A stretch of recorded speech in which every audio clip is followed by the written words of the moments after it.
Bora lá então, muito boa noite a todos, sejam todos bem-vindos a mais uma live aqui do canal SOS Sobriedade, né? Vamos ver aonde a gente está aqui. Aí, estamos em todas as plataformas, estamos. Bora lá então, o pessoal está entrando, boa noite a todos, né? Vamos ver se eu consigo dar uma subida nisso aqui.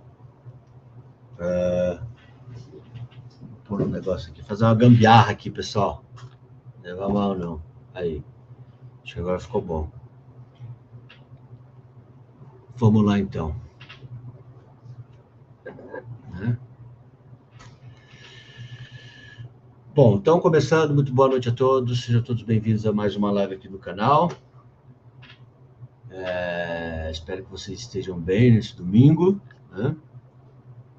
E vamos então para a nossa live. Para quem é novo no canal ainda, meu nome é Rodrigo. E a gente faz essas lives semanais, todos os domingos às 7 da noite aqui, falando sobre dependência química e recuperação. Então, se você é novo, já se inscreva, compartilhe, siga a gente em todas as plataformas. Se você tem interesse em participar do nosso grupo de apoio, a nossa comunidade gratuita no WhatsApp, é gratuito, o link está na descrição do vídeo para quem está no YouTube.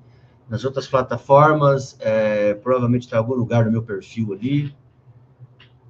E se você tem interesse em ajudar meu trabalho e ao mesmo tempo ter acesso aos nossos cursos, seja membro da Academia SOS, a nossa área de membros, tá? O link também está, né, no YouTube, está na descrição do vídeo, né? Nas outras plataformas, provavelmente está no meu perfil. Então, hoje a gente vai falar um pouco sobre...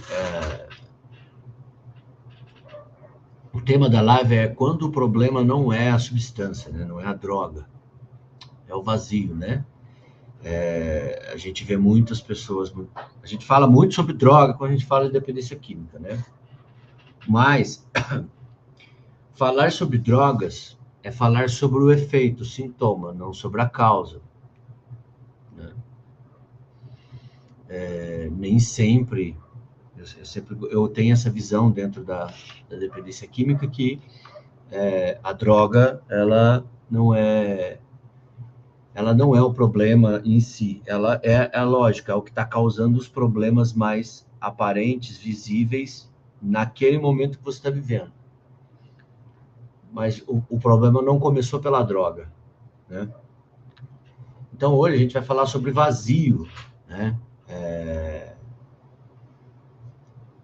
Quando o problema, ela não necessariamente... Porque as pessoas, muitas vezes, é isso, né? Quando recai, quando não consegue parar, as pessoas, elas tendem a colocar como o problema dela, o problema é a droga.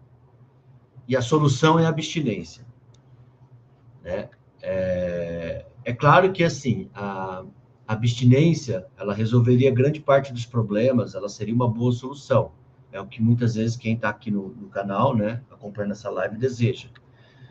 Mas a abstinência que todos desejam, né, a sobriedade que muitas vezes tanta gente percorre, ela não passa necessariamente por resolver só o problema com a droga. É isso que muitas vezes as pessoas têm dificuldade de entender. Elas acham que simplesmente se ela parar, esse problema da dependência química está resolvido, mas não está, não vai estar. E é aí que muita gente volta a usar, porque a pessoa ela ainda não entendeu que muitas vezes o uso de drogas ele não é o problema, ele é o sintoma. Né? Então, só contextualizando o tema da live, né? O que a gente pode entender dentro disso? Né? A droga ela não é um problema, ela é só um sintoma. Quando uma pessoa ela não consegue parar e sofre muitas recaídas, que eu imagino que muita gente que assiste as lives também está passando por isso, a gente tem que entender que nem toda recaída ela começa com um problema grave, né? Que muitas vezes ela começa no silêncio, a recaída ela começa no silêncio, muitas vezes a recaída ela se manifesta, ela é decorrente de problemas que você não está olhando, por estar olhando demais a droga, né? a pessoa fica tanto olhando a droga como o problema da vida dela, que muitas vezes a recaída, ela acontece de uma maneira, por um problema que você não olhou, não observou, né? Porque muitas vezes você só está preocupado em não usar, né? Então, a recuperação, muitas vezes, ela nos ensina, pelo menos comigo, né? Ela me ensinou a olhar porque acontece além da droga, né? Porque acontece além da droga, entendeu? Então, por exemplo, assim, né? Como a gente já estava falando, né? Do vazio, o tédio, né? O tédio, entendeu? O tédio, ele é um gatilho muito pouco discutido na recaída. Muitas vezes as pessoas ficam presas sempre no mesmo debate, que é o quê? Vontade de usar e evitar hábitos, pessoas e lugares. Parece que só isso que as pessoas discutem. O óbvio, né? Mas a gente tem que falar também coisas que estão além disso, né? Como o tédio. Quando a gente fala de vazio, a gente está falando de tédio, né? E o tédio, quando a gente fala de tédio, o tédio ele não é só não ter o que fazer, é um desconforto interno, né? Ele pode gerar inquietação, ele pode gerar irritação, ele pode gerar sensação de falta de sentido. Então, daí quando você... E aí que está o problema de olhar muito para a droga, né? A pessoa, muitas vezes, ela está inquieta, irritada e acha que a vida dela perdeu o sentido depois que ela parou. Aí ela acha que o problema disso tudo é a droga, não é o vazio. Ela está inquieta por causa da droga, não por causa do vazio. Ela atribui toda a culpa na droga. Tudo é por causa da droga, né? Para você ver que até na abstinência a pessoa não esquece da droga, né? Tipo, né? Então, o TED ele é diferente de outros gatilhos, ele que são mais óbvios, né? Ele é um gatilho silencioso, né? Ele é um gatilho silencioso, entendeu? Então, o TED, muitas vezes, ele acaba se apresentando como um risco real de recaída, entendeu? Porque a pessoa, qual que é a solução para o TED que ela está vivendo? O uso de drogas. Pelo menos é a maneira como a pessoa enxerga, né? Entendeu? Mas também, que daí acho que até eu vi uma pergunta ali, né? Que é como preencher esse vazio e lidar com o tédio. É algo que tem dificuldade. Aí que tá. Por que todo vazio precisa ser preenchido? Talvez nos ensinar errado. Porque essa ânsia de preencher vazio é o que produz o problema. Qual é o problema no vazio? Qual é o problema no vazio? Por que precisamos problematizar o vazio? Né? Por quê? Porque daí entra no segundo ponto, né? Que quando a gente entende que o vazio ele sempre precisa ser preenchido, a gente não consegue lidar com o tédio. E a gente está sempre vivendo uma dificuldade de sustentar uma vida sem intensidade. Esse é o problema. Dificuldade de sustentar uma vida sem intensidade, né? Uma vez eu atendi uma pessoa, né, que a gente estava fazendo esse treino exatamente de tipo assim, de começar a colocar outras atividades na vida, né, de lazer, entretenimento. Só que a pessoa, ela para muito rápido. Ela começa até a colocar algumas atividades, só que ela desiste fácil, porque a avaliação dela é assim: mas não é como o álcool, né? Não tem a mesma diversão. E nem é para ter. O que você está procurando é mudar, ou você está procurando uma atividade, ou uma prática, ou um comportamento que seja exatamente igual ao comportamento de bebê que produz o problema que você está tentando corrigir. Porque às vezes o erro das pessoas é exatamente essa: a pessoa para de usar. Aí ela quer mudar o estilo de vida dela. Só que na fantasia dela, delirante, ela precisa construir um estilo de vida que seja tão intenso igual ao estilo de vida que ela tinha, que produziu o problema que ela está tentando corrigir. Entendeu? Ela quer um estilo de vida tão intenso quanto. Mas o problema não está no estilo de vida, o problema está nessa necessidade por intensidade. Não sei se vocês conseguem acompanhar o que eu estou falando. Entendeu? Quem está em recuperação, quem quer viver em sobriedade, não precisa de intensidade. Precisa de serenidade. Precisa de equilíbrio. Precisa de moderação. Então, não adianta você parar de usar droga e querer buscar sustentar uma vida intensa novamente, porque você vai voltar a usar. Entendeu? Né? Então, uma vida ativa no uso, ela é marcada muitas vezes por picos de prazer, né? Urgência, risco. E muitas vezes, quando a gente está em recuperação, a nossa vida é mais estável. Né? E estabilidade não é esses picos que muitas vezes você está buscando viver. Entendeu? Né? Entendeu? Então, o desafio não é só parar de usar, mas aprender a tolerar a estabilidade. Entendeu? Aprender a tolerar, muitas vezes, uma vida mais calma. Né?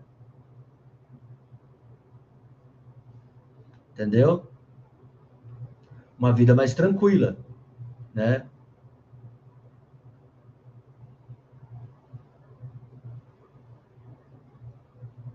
Então, porque o uso ele acaba sendo uma forma de preenchimento do tempo e da mente, né? Desse vazio. Entendeu?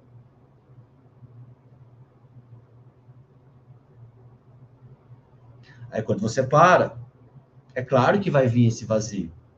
Né? Aí você tem duas tarefas. Eu acho que, assim, para lidar com o vazio, com o tédio, você tem duas tarefas. Tá? A primeira delas não é procurar alguma coisa tão excepcional e extraordinária quanto a droga, mas aprender a viver uma vida mais estável. Aprender a conviver com o tédio. Né? Aprender a conviver com o tédio. Essa é a chave. Entendeu? Essa é a chave. Né? E a segunda coisa é começar a entender que o que você precisa não é de uma vida intensa. O que você precisa é de uma vida estável. Né?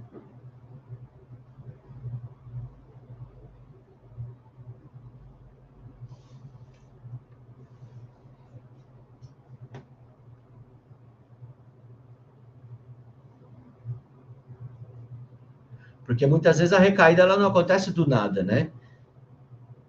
Ela acontece muitas vezes nesse tédio, nesse vazio que a droga deixou. Entendeu? E daí, muitas vezes, o que acontece com as pessoas que ficam tentando, elas acham que a recuperação é ficar preenchendo esses vazios o tempo todo. Eu não estou falando que você não precisa reconstruir sua vida, você precisa. Mas a ânsia de querer preencher todo espaço, para não sobrar nada, é só mais uma forma de evitar o inevitável, que é confrontar esse vazio. Entendeu?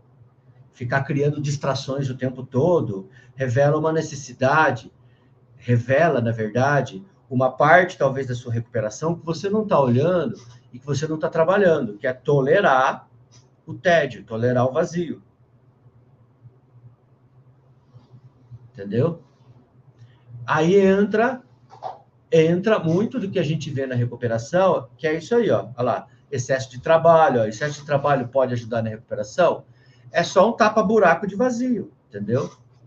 O cara vai para o excesso de trabalho, vai para o excesso de academia, ele começa a tomar anabolizante, ele começa a querer treinar 3 vezes por dia e ficar tirando foto na frente do espelho, porque tudo para preencher vazio, entendeu?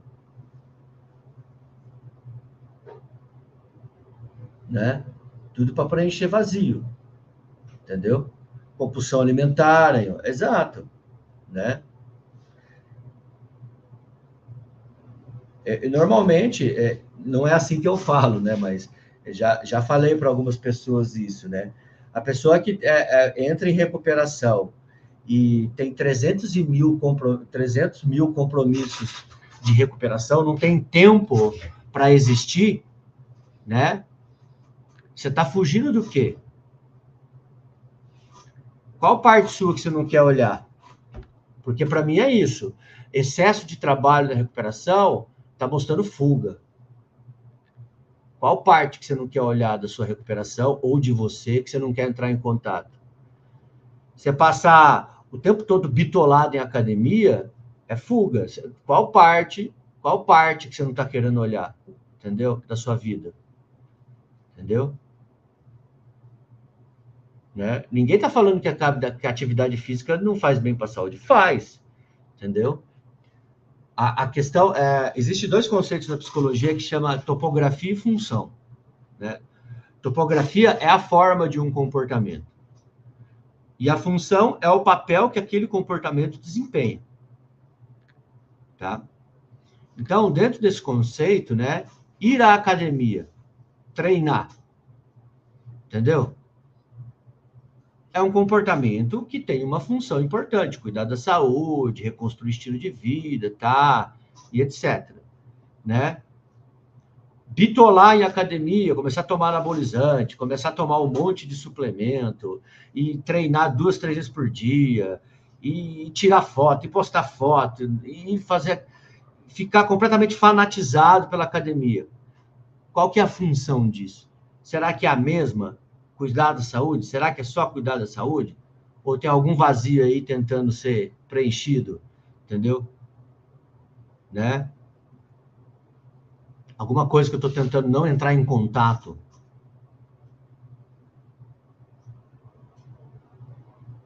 Entendeu?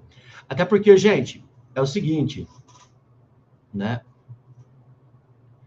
O vazio, ele é necessário na recuperação. Entendeu? Você sabe por quê? Gente, vamos usar o exemplo de uma metáfora, né? Primeiro que assim, ó, vamos pegar essa garrafa, essa garrafa tá cheia d'água. Tá cheia d'água, certo? Vamos refletir sobre essa metáfora. Essa garrafa tá cheia d'água. Eu consigo colocar alguma coisa nela? Por ela tá cheia? Se ela tá cheia, há espaço para coisa nova?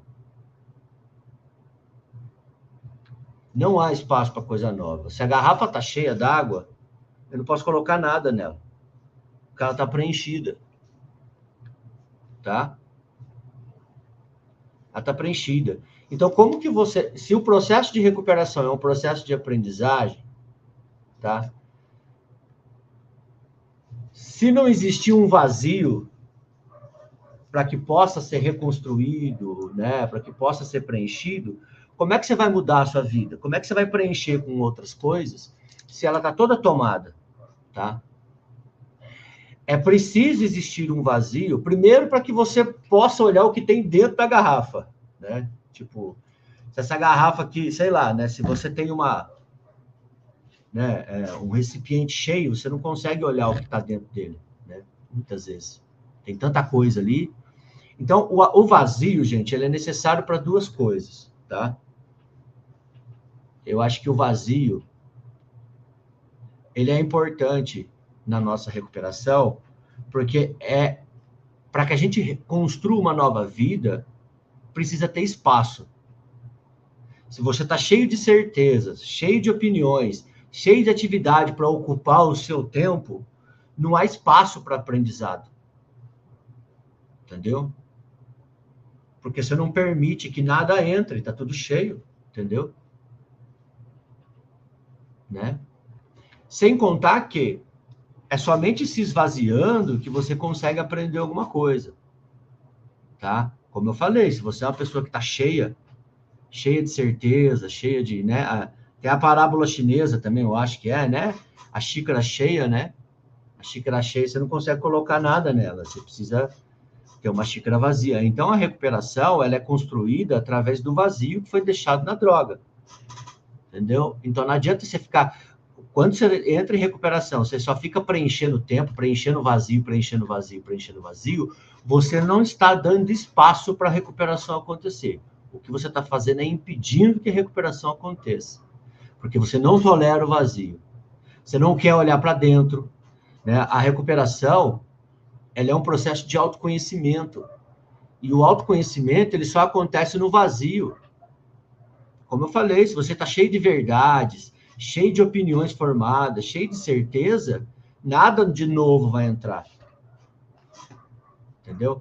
É o que a gente vê às vezes. A pessoa entra em recuperação, mas em 2 dias de recuperação, ela já sabe tudo que ela tem que fazer. Ela está dando aula de recuperação já. Ela quer ensinar as pessoas, ela já encheu o cronograma dela, ela não quer aprender. Entendeu?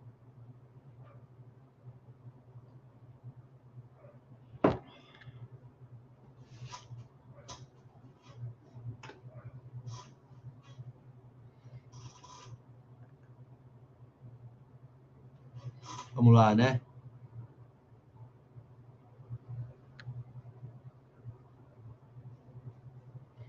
Gostaria de fazer uma pergunta. O vício do álcool é realmente perigoso parar de uma vez? Ouvi dizer que a abstinência pode causar até a morte.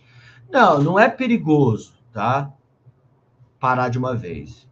A questão é que, assim, para você parar de uma vez, dependendo da gravidade do quadro, parar de uma vez precisa de acompanhamento profissional e de medicação.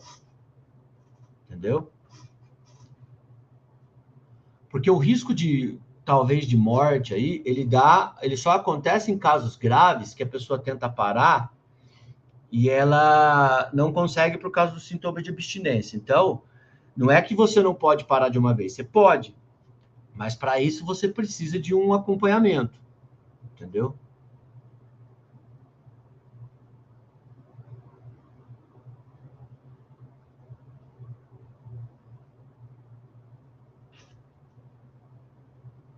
Você teve algum problema cardíaco de pressão? Não, nunca tive.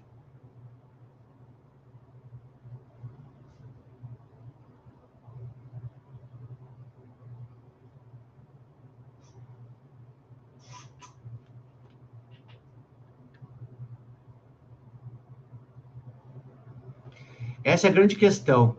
Eu tiro a substância, não sobra nada. Eu não tenho nada para colocar no lugar. Então, né? Será que não sobra nada mesmo? Ou você não consegue encontrar, né?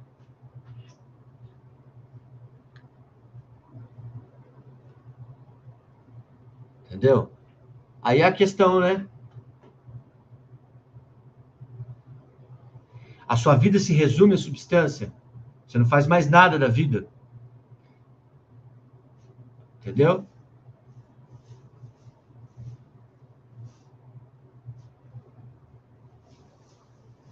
Quanto tempo de clínica para dependente química? Olha, geralmente, né, segundo os princípios do NIDA, 6 meses é um tempo recomendado. 6 meses.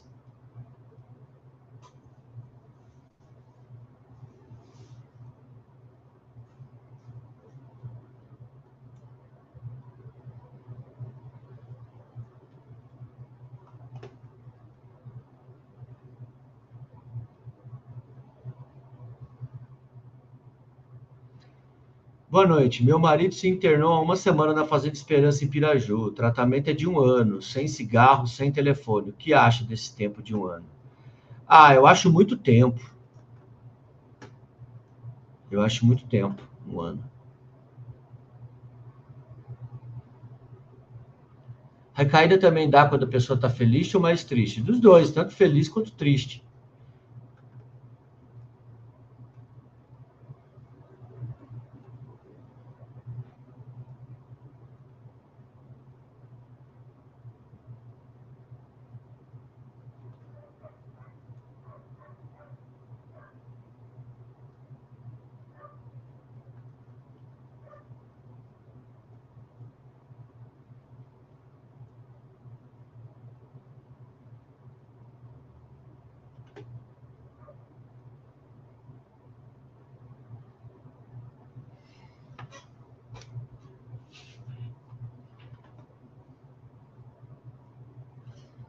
Vamos ver o que mais. A live está no Instagram? Não, eu não faço mais live no Instagram. Estou testando no Facebook, mas também está bem fraco no Facebook. Eu não sei não, viu? Se eles não melhorar isso aí, eu vou parar de fazer no Facebook também.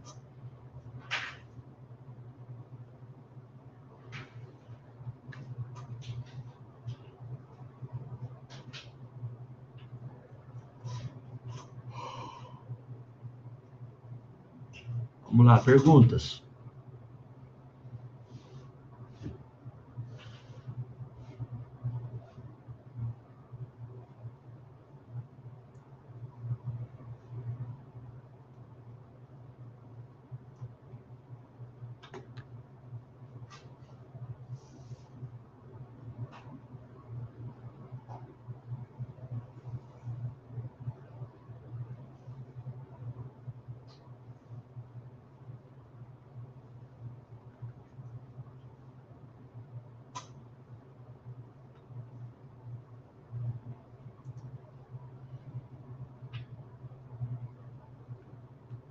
Quais prazeres saudáveis podemos substituir ao vício, além de esportes e meditação? Para começar, gente, é isso que eu falo. Ó. O que dificulta, por isso que a pessoa, muitas vezes, sem tratamento, é difícil, porque a pessoa ela não tem nem, às vezes, noção do que é uma atividade de prazer, entendeu?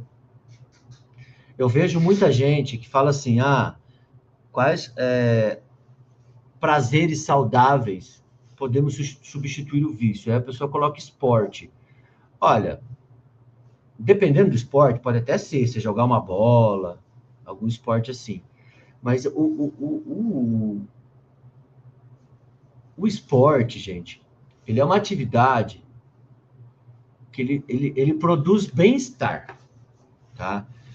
Ele pode até, em certo nível, produzir um prazer, um esporte coletivo, divertido, mas a pessoa que acha que, tipo assim, quando a gente fala assim, olha, você tem que trocar o prazer da droga por outros prazeres, aí ela começa a malhar. Cara, ir na academia é prazeroso para você? A pessoa fala, não, eu não gosto. Então, por que você achou que quando eu falei que você deveria trocar uma atividade prazerosa por outra, você achou que eu estava falando de academia? Da onde você achou que a atividade de ir na academia é uma atividade prazerosa, sendo que para você não é? Você entende que até a concepção de prazer, gente, para as pessoas, às vezes, elas não sabem o que é. Entendeu?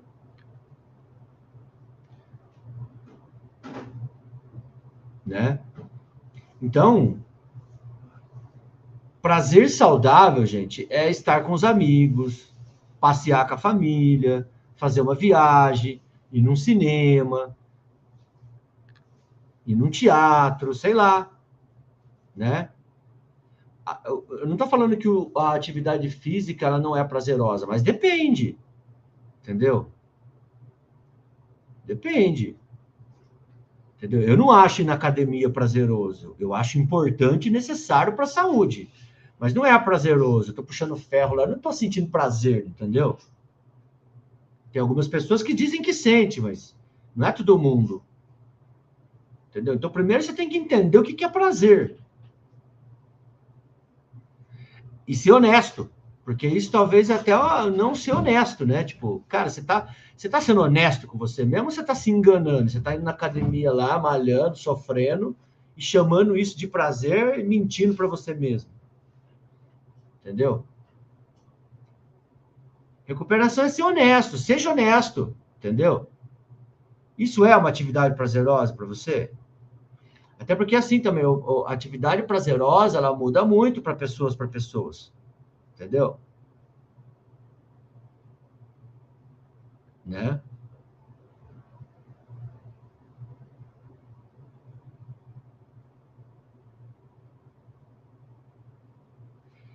Terapia ajuda, eu comecei a me exercitar, comer melhor, que também não é prazer. Terapia não é prazer, exercitar não é prazer, entendeu?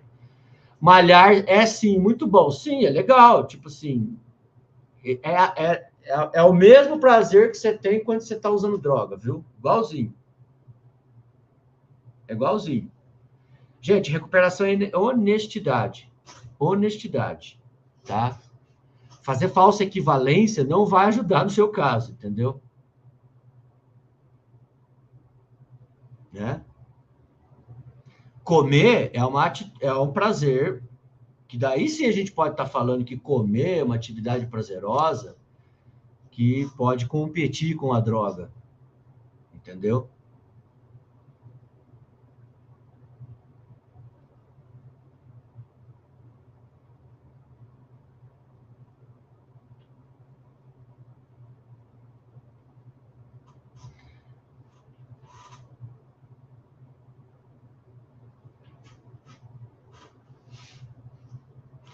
Eu vejo que assim, ó, pelo menos assim, ó, a gente vê uns discursos, a terapia é bom porque a gente analisa a fala das pessoas, né?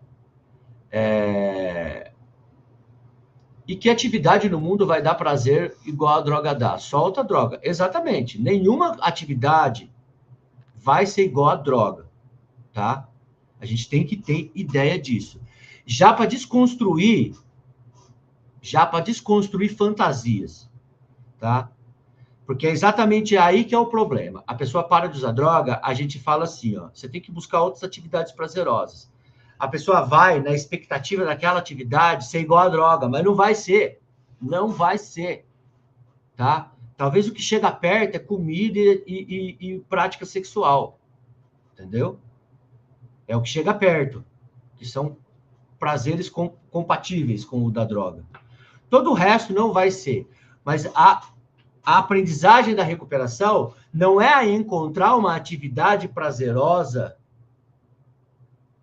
igual à droga. Esse é um erro também. Enquanto você estiver buscando isso, você vai recair. O objetivo da sua recuperação é aprender a domesticar a sua busca por prazer. Aprender a conviver com a moderação, não com a intensidade. Esse é o desafio da recuperação. Porque a gente vê nas falas, ó, eu tô vendo aqui no YouTube uma fala que é cheia de obstáculos, que a pessoa ela nem ouve ela falando, é por isso que ela não para de usar, né? Ó, terapia ajuda, eu comecei a me exercitar, a comer melhor, mas é um prazer superficial, ó, mas é um prazer superficial. Esse mais já mostra um obstáculo dentro da cabeça da pessoa, né? Que é por isso que muitas vezes ela tem dificuldade de parar, entendeu? Né? Outro, após os 40 é difícil fazer novos amigos. Mais um obstáculo psicológico aí que a pessoa precisa superar, né? Tipo assim, aquilo que ela enxerga como difícil, entendeu? E pode ser difícil, mas precisa ser superado. Senão você vai ficar patinando, entendeu? Né?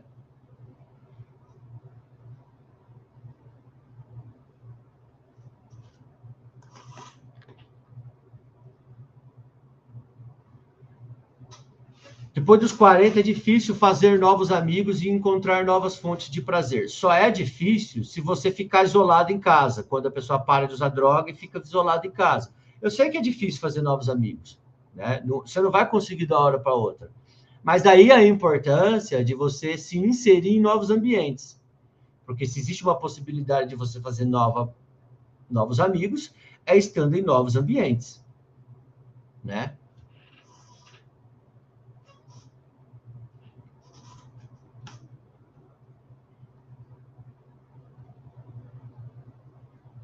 Entendeu? Aí que entra. É por isso que, por exemplo, assim, ó, quem não frequenta grupo, quem não fez tratamento muitas vezes em comunidade ou em clínica, essas coisas, isso vai ser uma dificuldade maior. Porque é a pessoa que às vezes que quer se recuperar dentro de casa, entendeu? Em isolamento, né?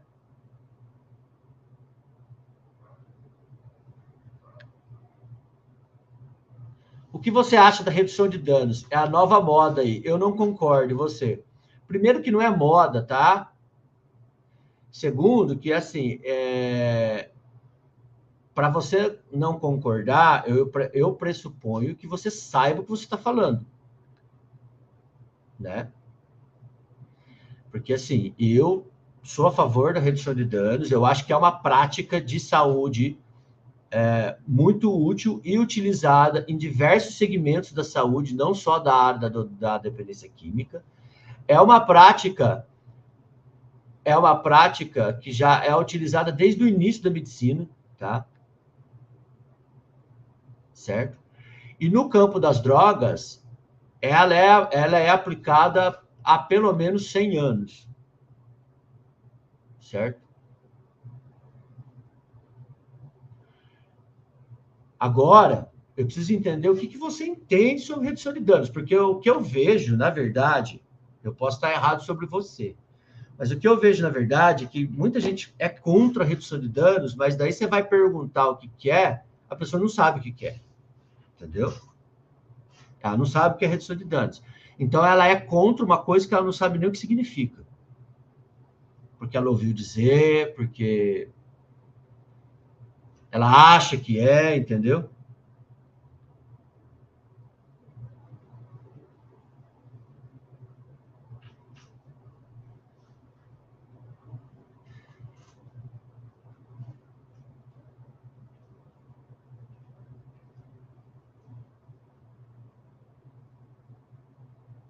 Ó o Leonardo aí, ó. Boa noite, Leonardo. Tudo bom com você? Vamos lá.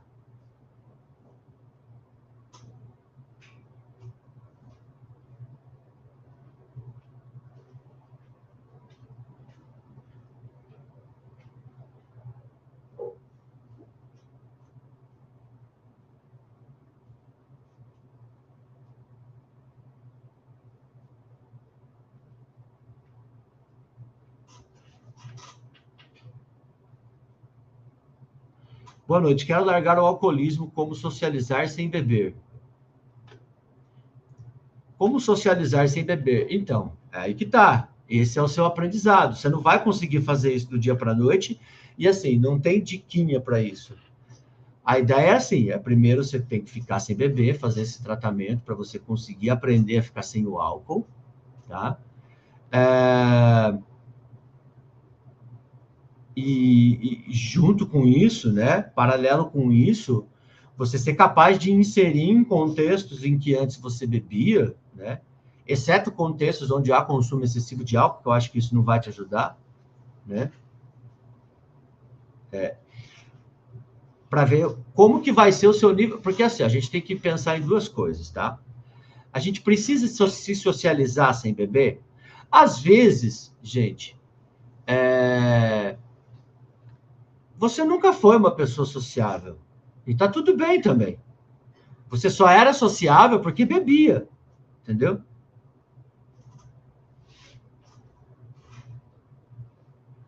Você fala que vai fechar a live porque não tem interação. Imagine muitas questões, tu deixa de responder. Não, eu tô fazendo live em 3 lugares, tô respondendo em 3 lugares, tá? Então, assim, ó, às vezes, a primeira coisa é você tem que entender como que você é sem o álcool, se você é realmente uma pessoa sociável ou não, tá? Para começar. Só consigo socializar sem beber, para você ver como que o álcool te limitou, entendeu? Né?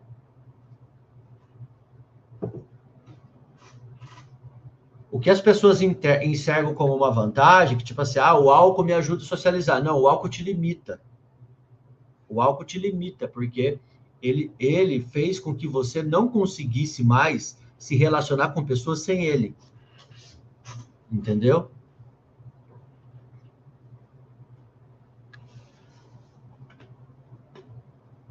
Então, o que acontece, né?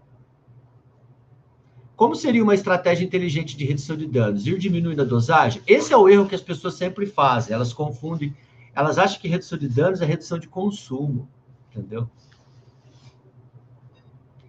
Eu acho que assim, ó, as pessoas estão tão doutrinadas com esse pensamento da abstinência que elas não conseguem pensar dentro de uma ótica de redução de danos. Para muitas pessoas, pensar na redução de danos é como escrever com a mão esquerda para quem é destro. Entendeu? A pessoa não consegue escrever com a mão esquerda quando é destro, né? E, às vezes, a pessoa ela não consegue entender a lógica da redução de danos, que na cabeça dela não entra. Entendeu?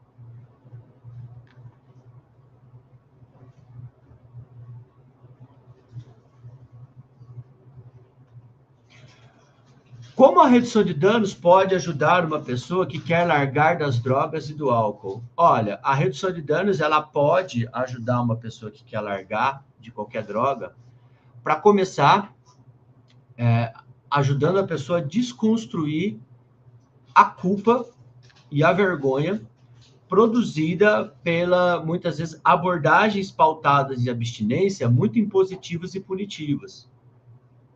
Tá? Porque qual que é a diferença da redução de danos para essas abordagens? A redução de danos, ela entende que a abstinência, ela é parte de um processo de aprendizagem gradual, que não vai acontecer do dia para a noite.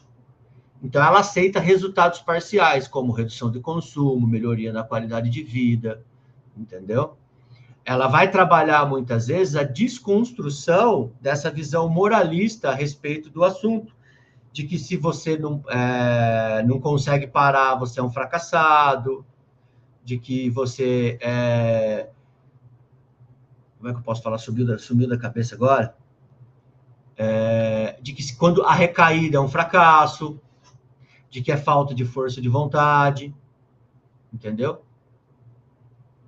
Então, o que acontece? A redução de danos, ela vai trabalhar um processo de abstinência como destino final. Tipo assim, olha, a abstinência é uma meta final. Entendeu? Então, ela vai desconstruir isso.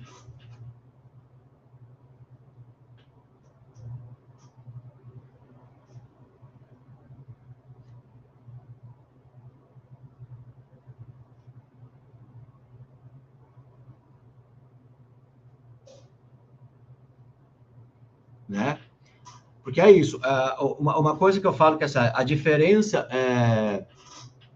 de abordagens baseadas na abstinência e abordagens da redução de danos é que é a visão drogocêntrica. O que é a visão drogocêntrica? Né? A visão drogocêntrica, ela enxerga que, tipo assim, a droga é o problema e a abstinência é a solução. Então, tudo que você vai fazer dentro da recuperação é para retirar a droga da vida do sujeito a todo custo. Isso é o mais importante. Entendeu?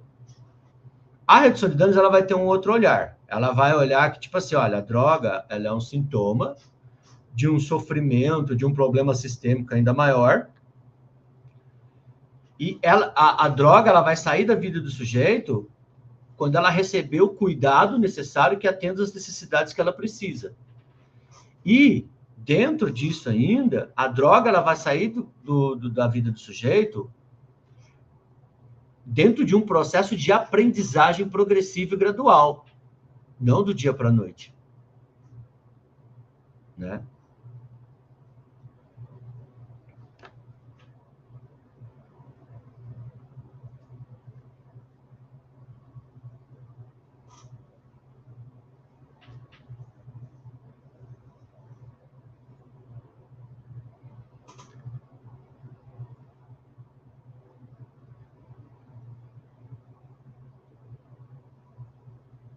Vamos ver o que mais.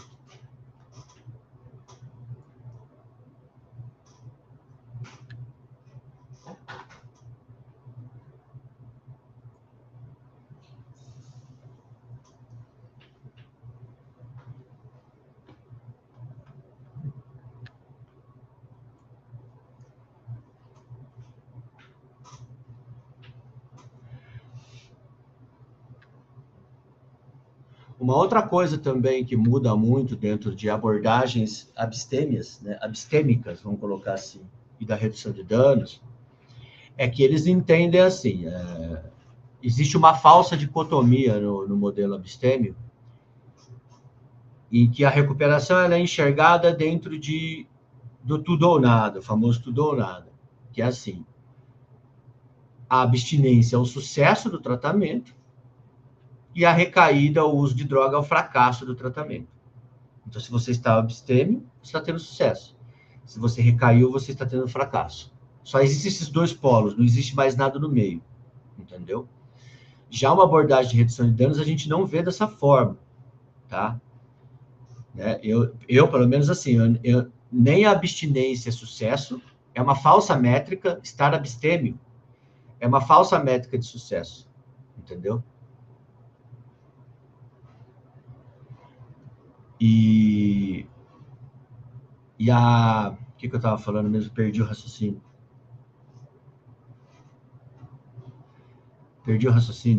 É uma falsa métrica, né, de sucesso. Nem a abstinência é uma métrica de sucesso e nem a recaída é uma métrica de fracasso. Entendeu? Por quê? Vamos pensar assim, por exemplo, uma pessoa que emagreceu 20 quilos. Vamos pegar outro exemplo, né? Uma pessoa que emagreceu 20 quilos. Significa que ela teve sucesso? Se foi com saúde, sim. Agora, se ela fez os procedimentos mais duvidosos possível para poder emagrecer, não está comendo, está fazendo dieta restritiva, ela está prejudicando a saúde dela. Emagrecimento não significa saúde, tá? Então, se você olha só pela redução de peso, nossa senhora, a pessoa teve sucesso. Entendeu? Mas será que teve? Será que é com qualidade? Por outro lado, às vezes tem aquela pessoa que emagrece 1 quilo por mês e ela está andando, entendeu? E está com saúde, está fazendo dieta, está treinando, entendeu? Então, você entende que quando você olha só para o resultado da balança, isso não te diz nada. Agora, vamos trazer isso para dentro do conceito de recuperação, né? A abstinência é uma métrica importante para definir. Só que nem sempre ela vai indicar sucesso, tá? Por que eu falo isso? Às vezes o indivíduo está dentro de uma clínica em abstinência, tá? Ele está em abstinência lá na clínica. Ele foi internado de maneira forçada, involuntária, está lá 3, 4 meses, está em abstinência, tomando 4, 5 remédios. Só que ele está tendo sucesso? Não sei, às vezes, como ele está contra a vontade dele, ele está em sofrimento psíquico. Ele está preso, em restrição de liberdade, está em sofrimento psíquico, porque está no lugar onde não gostaria de estar, está com vontade de usar droga, mas só não está usando porque está dentro de um espaço confinado, sendo controlado por pessoas, certo? E está tomando um monte de remédio. Então, ele está em abstinência. Mas é um indicador de sucesso nesse contexto? Não. Se a pessoa está numa clínica boa, legal. Se está havendo melhora, legal. Entendeu? Por outro lado, pior ainda quando a pessoa vai para uma clínica ruim, onde tem castigo, onde tem punição. Entendeu? Né? Aí, por outro lado, às vezes, né, tem gente também que às vezes está abstêmia de drogas, mas está perdido no tigrinho, está perdido em vício de bet, está perdido em vício de porno, não posso falar aqui, entendeu? Só que ele está sem usar droga, né? Está tomando remédio, entendeu? Ele está sem usar droga. Não é uma métrica de sucesso também, entendeu? Né? Agora, por exemplo, às vezes você pode ver sujeito que às vezes ainda não estão em abstinência total. Eles conseguem ficar um tempo bem, aí sofre algum tropeço, aí fica um tempo bem, sofre algum tropeço, mas você vê que mesmo com as recaídas, você vê evolução, você vê melhora, você vê aprendizagem, você vê interesse, você vê que a pessoa está fazendo terapia, você vê que a pessoa está reduzindo os episódios de uso. Quando usa, já não usa como antes, de maneira muito destrutiva. Essa é a minha visão de recuperação. Eu compartilho sempre aqui, né? Quem segue meu trabalho sabe que eu vejo dessa forma. entendeu? Né? Que só ter abstinência como métrica de sucesso é um indicador falso, entendeu? É um indicador falso. Porque é isso, na prática, eu trabalho com isso há pelo menos 14 anos quase, entendeu? E eu vejo muita gente nisso. Eu atendo muita gente todo dia e eu vejo nisso. Pessoas que ainda não conseguiram ficar 1, 2, 3 anos de abstinência, mas já melhorou muito em relação a antes. Então, você entende que não dá para a gente ter como indicador de sucesso terapêutico somente abstinência e recaída. Entendeu? É falso isso. Né? A gente pode, tempo de recuperação, né? A gente pode fazer essa mesma analogia com casamento, por exemplo.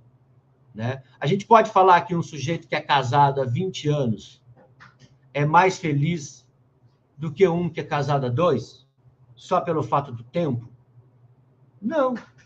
É uma métrica falsa. Às vezes a pessoa está suportando o casamento, ela está há 20 anos lá, ela está suportando. O casamento é cheio de briga, eles não se separam por se depender financeiramente um do outro, ter construído um monte de coisa, por causa dos filhos. Mas estar 20 anos e casado não é sinal de sucesso conjugal. Entendeu? Às vezes é um tormento, entendeu? Então, uma coisa que eu aprendi na faculdade recentemente, numa disciplina, né, é a gente saber diferenciar aparência de essência. Né? O que aparenta ser e o que é de fato. Olhar a essência dos fenômenos. E na recuperação a gente tem muito que fazer isso, porque assim, a gente pode olhar um ser humano que está em abstinência e a gente achar que isso é sucesso. Por quê? Porque a gente olha para a aparência. Se está em abstinência, está tendo sucesso. Mas você não olha para a essência. Tá, mas esse indivíduo está feliz? Ele melhorou a qualidade de vida dele? Ele construiu, reorganizar a vida dele? Ele está conseguindo, né, andar para frente? Ou ele só está sem usar? Entendeu? Obrigado, Olivia, pela contribuição. Muito obrigado aí, viu? Pela contribuição. Né?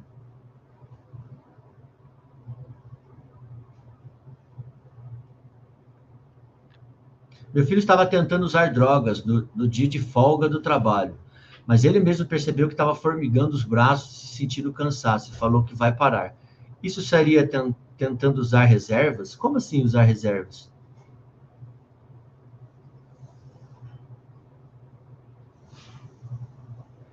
Não, porque assim, o que você está descrevendo é uma pessoa que começou a sentir alguns efeitos negativos e começou a tomar consciência sobre de que precisa parar. É um bom sinal isso, né? Está despertando ali a consciência do sujeito, né?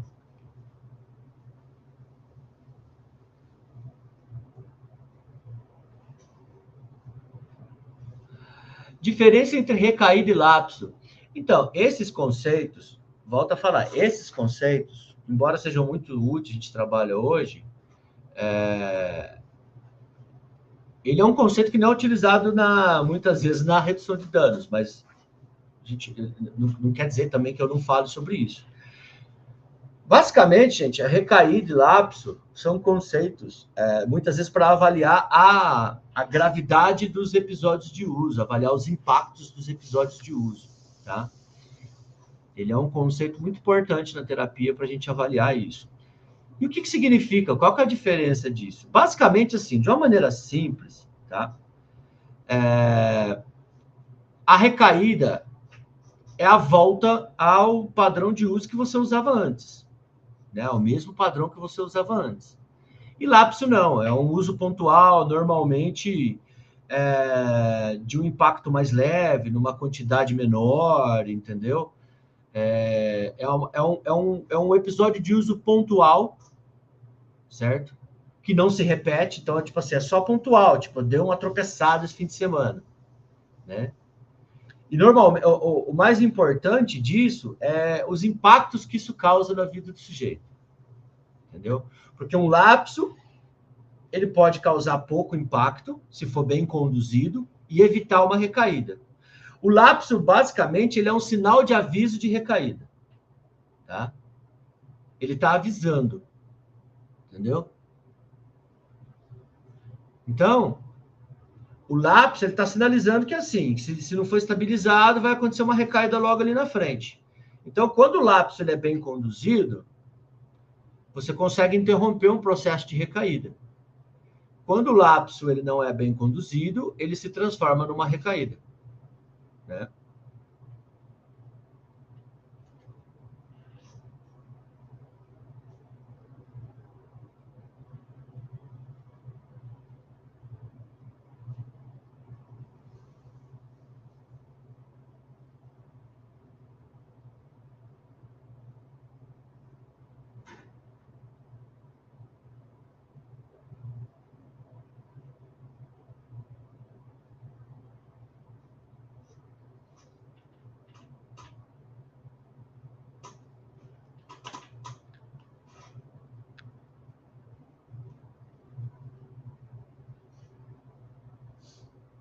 Ótima live, gratidão, respondeu minha pergunta. Não, imagina, estamos à disposição. E é isso, pessoal. Eu sei que tem bastante pergunta, né? Não consegui responder todo mundo.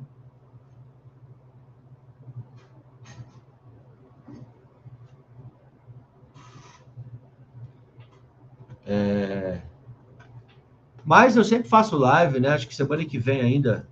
Semana que vem vai ter live? Semana que vem tem uma live. Semana que vem eu não sei se tem live, tá? Talvez eu tenha que fazer uma viagem. Aí eu não sei se tem live. Certo? Mas a gente vai fazendo lives aí. Em breve aí eu vou participar de um podcast aqui na região. Aí eu compartilho com vocês aí o podcast, ok? A gente vai avisando.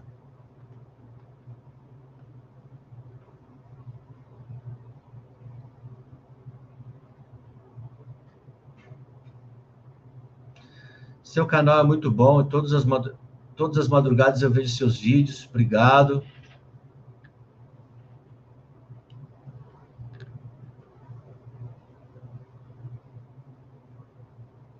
Então é isso, pessoal. Já estourou meu tempo aqui. Queria agradecer a todos, tá? Obrigado. E até a próxima live, tá ok? Um grande abraço e uma ótima semana para todo mundo.